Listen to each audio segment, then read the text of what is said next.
സുഗതകുമാരി മലയാളത്തിലെ പ്രശസ്ത കവയിത്രിയും പരിസ്ഥിതി പ്രവർത്തകയുമായ സുഗതകുമാരി 1934 ജനുവരി 22 തിരുവിതാംകൂറിലെ ആറന്മുളയിൽ ജനിച്ചു. പിതാവ് പ്രശസ്ത കവിയും സ്വാതന്ത്ര്യ സേനാനിയുമായിരുന്ന ബോധേശ്വരനും മാതാവ് തിരുവനന്തപുരം വിമൻസ് കോളേജിലെ പ്രൊഫസറായിരുന്ന കാർത്യായനി അമ്മയുമാണ്. തിരുവനന്തപുരം ജവഹർ ബാലഭവൻ്റെ പ്രിൻസിപ്പൽ, കേരള സംസ്ഥാന ബാലസാഹിത്യ ഇൻസ്റ്റിറ്റ്യൂട്ടിൻ്റെ തളിര് മാസിക പത്രാധിപർ, സംസ്ഥാന വനിതാ കമ്മീഷൻ അധ്യക്ഷ, പ്രകൃതി സംരക്ഷണ സമിതി സെക്രട്ടറി, കേന്ദ്ര സാഹിത്യ അക്കാദമി ജനറൽ കൗൺസിൽ അംഗം, കേരള ഫിലിം സെൻസർ ബോർഡ് അംഗം തുടങ്ങിയ ചുമതലകൾ വഹിച്ചു. സാഹിത്യത്തിനും സാമൂഹിക സേവനത്തിനുമായി നിരവധി അംഗീകാരങ്ങൾ നേടി.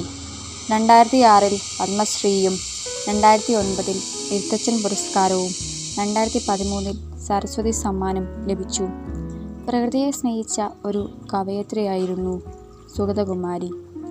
കേന്ദ്ര സാഹിത്യ അക്കാദമി അവാർഡ്, കേരള സാഹിത്യ അക്കാദമി അവാർഡ്, ഓടക്കുഴൽ award, Vayalar award, Vallathol award എന്നിങ്ങനെ നിരവധി പുരസ്കാരങ്ങൾ ലഭിച്ചിട്ടുണ്ട്. കേന്ദ്ര സർക്കാരിൻ്റെ ആദ്യത്തെ വൃക്ഷമിത്ര അവാർഡ് സുഗതകുമാരിക്കായിരുന്നു. സൈലന്റ് വാലി പ്രക്ഷോഭത്തിൽ സുഗതകുമാരി വലിയ പങ്ക് വഹിച്ചു.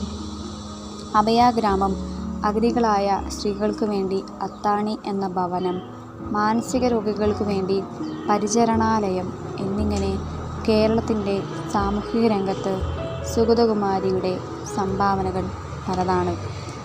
1961 പുറത്തിറങ്ങിയ മുത്തുച്ചിപ്പിയാണ് ആദ്യ കവിത. പിന്നീട് പാതിരാപ്പൂക്കൾ, ഇരുൾ ചിറകുകൾ, രാത്രിമഴ എന്നീ കവിതകൾ പ്രസിദ്ധീകരിച്ചു.